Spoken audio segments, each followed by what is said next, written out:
भाग संचालक भाई राकेश जी, भाई साहब संतोष जी, प्रधानाचार्य जी, आचार्य बहने, आचार्य बंधु, प्रिय भैया बहनों, उपस्थित अभिभावक, आज हम लोग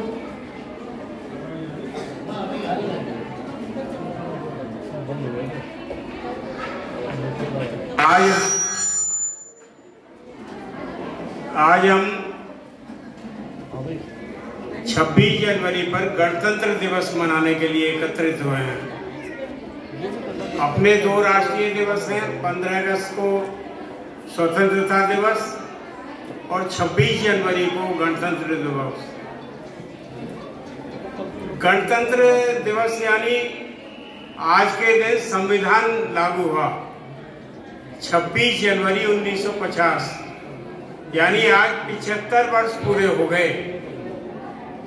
हम 25 वर्ष पर सिल्वर जुबली मनाते हैं, 50 वर्ष पर गोल्डन जुबली मनाते हैं किसी उत्सव की, और आज 75 वर्ष हो गए जिसको हम जैसे आजादी पर दिया था अमृत महोत्सव। तो ये गणतंत्र दिवस का अमृत महोत्सव है। ये अवसर पूरे देश में बल्कि पूरे विश्व में जहां भी भारतवासी हैं, हमारे दूतावासों पर, देश के हर कोने में, हर विद्यालय में, हर कार्यालय में ये हम मनाते हैं। अब ये क्यों मनाते हैं? अभी कुछ कार्यक्रम हुए और आगे भी होंगे, तो ये हमें पता है कि किस लिए मनाते हैं। 75 वर्ष से ही क्यों मनाते हैं? आजादी का 1947 के बाद ही क्यों मनाते हैं? तो इसका हम थोड़ा सा स्मरण करें कि उससे पहले हमारा देश आजाद नहीं था क्या? हमारा तो सबसे वैभवशाली और इतना संपन्न, इतना मजबूत, इतना सोने की चिड़िया कहलाने वाला देश, जहाँ दूध की, बच्चे शांत हो जाएं, जरा शांत हो जाओ बेटे, शांत हो जाओ। जहाँ दूध की नदियां बहती थी, सोने की चिड़िया जिसे कहते थे, और ऐसा अपना शक्तिशाली, वैभवशाली, संपन्न देश था। लेकिन ये बीच में कुछ कालखंड के लिए गुलाम हो गया। मुगल आक्रमणकारी आए, उन्होंने सैकड़ों वर्ष गुलाम बनाया, और उसके बाद अंग्रेज आए, उनके पराधीन हुआ, और उस पराधीनता से काफी संघर्षों के बाद, काफी बलिदानों के बाद मुक्ति पाई। और उस मुक्ति पाई इसलिए हम उत्सव मनाते हैं। तो इसलिए हमें देखना चाहिए कि गुलाम क्यों हुआ। आज के दिन हम उत्सव तो मनाते हैं, लेकिन थोड़ा ध्यान करें आखिर गुलाम क्यों हुए हम लोग। तो उसके दो कारण, विस्तार से तो नहीं जाएंगे आप, थोड़े से समय में दो कारण हमें ध्यान में आते हैं। एक तो हमारे संगठन की कमी, एकता की कमी थी, तो वो कारण दूर करेंगे तभी आगे, ऐसे नहीं होगा ना। आगे फिर कोई हमारी तरफ दृष्टि भी ना डाल सके, हमारी तरफ देख भी ना सके, इस तरह का देश को मजबूत बनाना। तो एक तो एकता का अभाव, और एक उदारता। हमारी उदारता इतनी हुई कि हम दूसरे को पराजित कर लिया पृथ्वीराज चौहान ने, और बार बार क्षमा करते हैं। तो अति की क्षमाशीलता भी हमारा ये कारण बनी कि अहिंसा करो, ऐसे भाव आ गए, एक गाल पे कोई थप्पड़ मारे तो दूसरा गाल कर दो। लेकिन ऐसी बात से देश को अछूड़ आजाद नहीं रख सकते।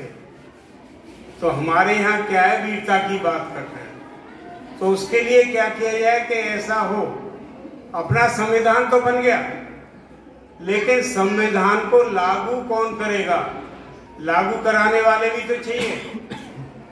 ऐसे ऐसे यहाँ धूर्त और गुंडे पैदा हो गए कि कोर्ट के जज भी अवकाश लेके चले जाते थे। एक गुंडा भी खत्म कर दिया योगी जी के शासनकाल में। वो उसका बताते हैं कि 6 के 6 जज जो है अवकाश लेके चले गए कि मुझे जजमेंट न देना पड़े। और ये संविधान को लागू करने वाले लोग भी चाहिए, लागू कराने वाले, लागू करने वाले। तो जब तक ऐसा अपना देश नहीं बनेगा मजबूत, तो उसके लिए अपने को क्या करना है, हमें आज्ञाकारिता करनी है, आचार्यों का कहना मानना है, अच्छी तरह से पढ़ना है, तो स्वच्छता रखनी है, खाने को नहीं बिगाड़ना। छोटे छोटे बच्चों को राष्ट्रभक्ति इसी में आती है, छोटी छोटी बातों से ही हमारे अंदर राष्ट्रभक्ति होती है। और हम इतने छोटे भी नहीं हैं।